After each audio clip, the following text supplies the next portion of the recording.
Bapak Ibu Saudara yang diberkati dan dikasih Tuhan, pemirsa Morning Call GPIB, berjumpa kembali saat ini bersama dengan saya, Pendeta Andreas Octavianus Sebayang, Pendeta Jemaat di GPIB, Jemaat Immanuel Serangkang, yang secara khusus berkarya melayani di Pospelkes Gerbang Surga Sudut Tembawang, Pospelkes El Sadai Kebak Raya, dan Pospelkes Bahtera Hayat Suru Engkadu. Saat ini dalam hari yang baru yang Tuhan anugerahkan dan Tuhan karuniakan, kita bersama-sama akan merenungkan kebenaran sabda firman-Nya. Mari kita tundukkan kepala, sebelumnya kita minta bimbingan Roh Kudus di dalam doa. Kita berdoa. Ya Bapa Surgawi, kami sungguh bersyukur untuk kehidupan yang masih Engkau perkenankan, kami jalani, kami tapaki, itu semua karena anugerah kasih karunia Tuhan. Dan kami saat ini dalam kehidupan yang Tuhan anugerahkan, Tuhan karuniakan, kami rindu mengenal dan mengerti isi hati-Mu ya Bapa Surgawi melalui kebenaran sabda firman Tuhan. Dan saat ini bimbing kami dengan kuasa Roh-Mu yang kudus, sehingga dalam bimbingan-Mu kami dapat mengerti dan juga melakukannya dalam kehidupan kami di hari ini. Oleh karena itu Bapa Surgawi, bersabdalah kepada setiap kami anak-anak-Mu, sebab kami telah membuka hati dan telinga kami untuk mendengar.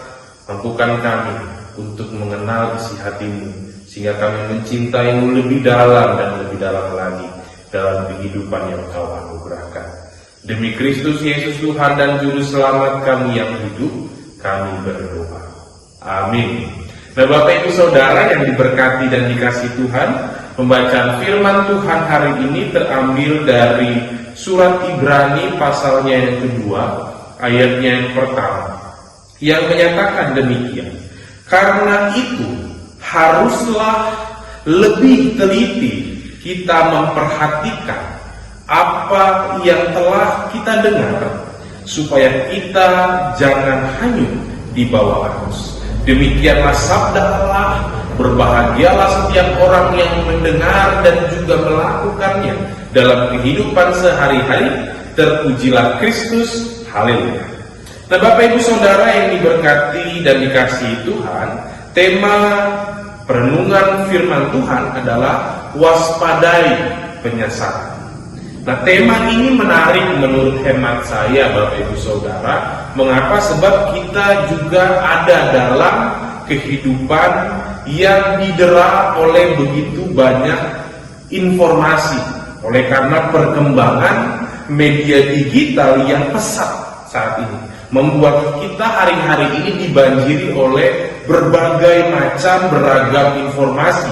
Semuanya datang begitu cepat, tidak hanya satu, melainkan kita bisa mendapatkan informasi dari berbagai macam sumber. Bahkan dari berbagai macam sumber itu, satu peristiwa bisa punya berbagai sudut pandang atau berbagai macam perspektif, ya, menjanjikan sudut pandang yang berbeda sehingga menghasilkan kesimpulan juga berbeda-beda. Tidak sedikit Bapak Ibu Saudara, informasi yang kita dengar, yang kita terima itu juga merupakan kabar bohong atau berita hoax. Tapi sayangnya kita sudah terlanjur membaca, mendengar, dan bahkan mungkin mempercayainya. Nah, situasi ini juga Bapak Ibu Saudara ternyata dialami oleh orang-orang Ibrani pada saat itu. Mereka mengalami banjirnya informasi, khususnya tentang jati diri Yesus Kristus. Siapa sesungguhnya Yesus Kristus itu? Nabi Allah atau apa? Penulis Ibrani oleh karena itu mengingatkan umat agar teliti saat mendengar informasi yang mereka terima. Sebab menurut hemat penulis kitab atau surat Ibrani, ketidaktelitian itu dapat membuat mereka terbawa arus dan menyia-nyiakan keselamatan. Artinya, ketidaktelitian menyerap informasi bisa membuat kita tidak merasakan keselamatan yang sudah dinyatakan. Oleh karena itu, tema yang diberikan saat ini dalam Sabda Bina Umat maupun maksudnya Sabda Bina Umat GPIB itu menarik dan sangat relevan, Bapak Ibu Saudara. Mengapa? Sebab saat kita ingin beriman di dunia digitalisasi, di dunia yang penuh dengan sarana-sarana informasi ini, kita mau tidak mau harus menyadari bahwa kita hidup saat ini dalam kebudayaan yang baru, yaitu kebudayaan audio visual. Di sana pengetahuan, nilai-nilai, corak hidup dan pandangan hidup dibentuk. Sekarang mau tidak mau kita harus berhadapan dengan institusi baru yang bernama media. Kita tidak dapat memungkiri hal ini. Sebab kalau tidak, media dikuasai oleh tangan yang salah. Media tidak lagi menjalani fungsinya untuk mengkomunikasikan kebenaran, pengontrol pemerintah, penyedia informasi yang membangun, yang konstruktif, menyuarakan suara bagi orang-orang kecil dan tertindas, mereka yang papa, sarana untuk mendidik, edukasi, hiburan bagi masyarakat, dan mempertemukan keindahan kebudayaan. Melainkan media menjadi alat bagi kepentingan segelintir para oligark, orang-orang yang ingin memperkaya dirinya. Nah, media menjadi tempat propaganda politik, bahkan mungkin hiburan seks dan kekerasan yang disajikan melalui program-program lokal maupun impor. Kabar baik atau kebenaran akhirnya hanya menjadi monopoli segelintir orang super kaya yang mengejar kepentingan pribadi tanpa memikirkan kepentingan umum. Kebenaran yang disampaikan adalah kepentingan bisnis. Dalam pandangan seperti ini, bagaimanakah pengaruh media terhadap pembentukan nilai? Dewasa ini, Bapak Ibu Saudara, ada kekhawatiran bahwa kedudukan keluarga akan digantikan oleh media, terutama televisi dan handphone. Anak-anak sudah lebih dekat, bukan dengan opa-oma orang tua, melainkan handphone. 3/4 penduduk dunia diasumsikan akan ketagihan dengan televisi, termasuk juga video, PlayStation, internet, dan sebagainya, yang berfungsi sebagai altar keluarga. Doa bersama keluarga diganti dengan duduk bersama nonton. Dengan demikian nilai-nilai kehidupan keluarga dipengaruhi oleh gaya hidup yang ditayangkan oleh media. Nilai-nilai yang ditawarkan oleh media dapat mengguncang nilai-nilai tradisional, nilai-nilai Kristiani. Gejala perubahan nilai ini tampak dalam perilaku aneh. Misalnya, mengapa beberapa dari kalangan perempuan mesti memasukkan silikon ke payudara mereka yang normal? Apa itu demi sensualitas? Mengapa beberapa perempuan mesti mencukur alis matanya dan mengganti dengan goresan pensil? Mengapa celana jeans yang masih bagus mesti disobek-sobek dan ditambal dengan kain kusam? Contoh-contoh tersebut menegaskan, Bapak Ibu Saudara, bahwa televisi, media dapat membentuk nilai-nilai yang baru. Nah, hal ini membuat kita harus mengantisipasi selaku gereja, selaku umat percaya, jika memang mau hidup di zaman digitalisasi, zaman media ini, kita harus teliti, itu kata kunci firman Tuhan hari ini, sehingga kita tidak dibawa arus melainkan kita menciptakan arus untuk menuju kepada nilai-nilai Kristen, nilai-nilai kerajaan Allah. Lalu bagaimana gereja harus menyikapi secara teliti agar tidak terbawa arus? Yang pertama, Bapak Ibu Saudara, gereja harus menjadi wadah di mana umat dilatih memiliki kesadaran dalam bermedia, dalam bidang media awareness, dan gereja harus kreatif dalam menyebarkan nilai-nilai kerajaan Allah, sehingga nilai-nilai kerajaan Allah itu dapat dikomunikasikan dengan harapan menelurkan paguyuban dan solidaritas dalam masyarakat. Kedua, Bapak Ibu Saudara, gereja harus mengkomunikasikan dengan bahasa yang baru, dengan bahasa televisi yang berpijak pada kenyataan empiris, kenyataan yang dialami.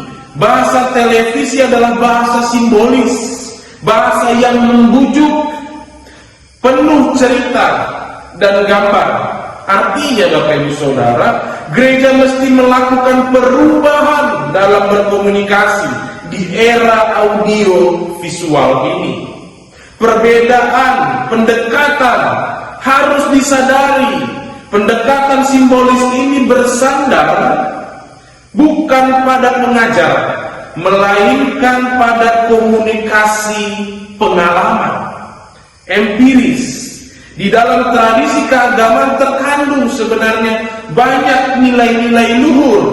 Kita tahu bahwa nilai merupakan bagian yang amat penting dalam sebuah cerita. Karenanya cerita amat cocok untuk menyampaikan argumentasi moral berkenaan dengan pertanyaan mengenai baik dan buruk, hidup dan mati, atau bagaimana seharusnya menghayati kehidupan yang Tuhan anugerahkan ini. Pendek kata, gereja perlu melakukan perubahan cara berkomunikasi sebagai cara atau salah satu bagian dari pertobatan. Ketiga, Bapak Ibu Saudara, gereja memiliki tanggung jawab untuk melakukan pencerahan terhadap warga jemaat. Ada pepatah yang mengatakan, "It is better to light a candle than to close the darkness." Daripada menyalahkan media, kita perlu mulai belajar untuk menilai manakah program ajaran yang baik dan manakah program dan ajaran yang menjauhkan warga jemaat, anak-anak, dari ajaran yang sehat, sehingga tidak terbawa arus. Kemampuan menilai ini akan berguna untuk mendampingi warga jemaat, mendampingi generasi penerus gereja. Dengan demikian, Bapak Ibu Saudara, kita harus menyesuaikan diri dengan perkembangan zaman. Akhir kata, Bapak Ibu Saudara, saya mengutip satu pernyataan dari F. Budi Hardiman yang menurut saya menarik. Dia mengatakan, kita berpikir dan percaya, berpikir dengan percaya, percaya dengan berpikir. Jika kepercayaan kita menghalau pemikiran, itu pun pemikiran melawan pemikiran. Jika pikiran kita melawan kepercayaan, itu pun kepercayaan menghalau kepercayaan. Kepercayaan mencari pengetahuan, dan pengetahuan mengokohkan kepercayaan. Sehingga firman Tuhan hari ini juga ingin mengingatkan kita, berefleksi bersama, bahwa kita harus memiliki pengetahuan yang ditopang oleh iman yang kuat. Iman yang kuat ditopang oleh pengetahuan. Walaupun sumber pengetahuan saat ini sudah begitu banyak, tetapi kita harus teliti sehingga tidak dibawa arus. Ini menyatakan adanya sinyal bahwa kesadaran bermedia memang perlu digalakkan kalau kita ingin beriman di zaman informasi ini.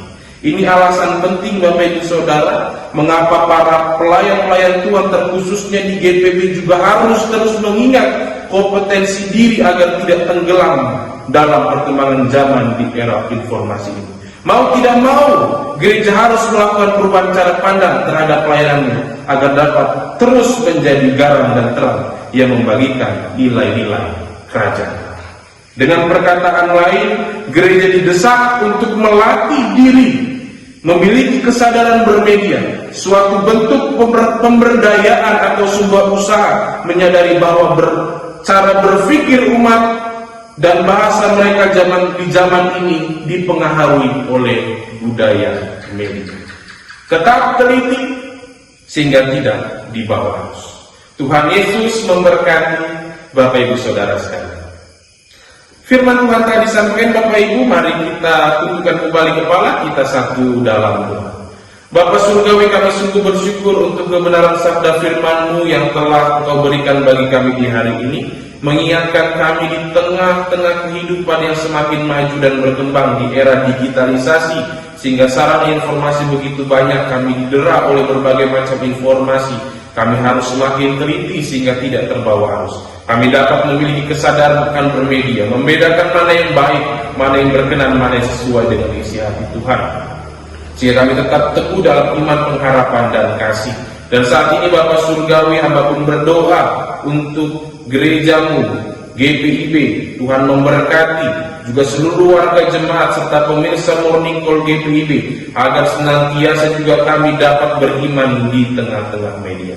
Terima kasih Bapa Surgawi, anugerahkan kami kekuatan dari kuasa Roh-Mu yang kudus, sehingga dapat tetap bersaksi dalam kehidupan yang Tuhan percayakan di hari ini. Demi Kristus Yesus Tuhan dan Juru Selamat kami yang hidup, kami berdoa. Amin. Terima kasih Bapak Ibu Saudara. Selamat menjalani hidup yang Tuhan anugerahkan. Tuhan menyertai.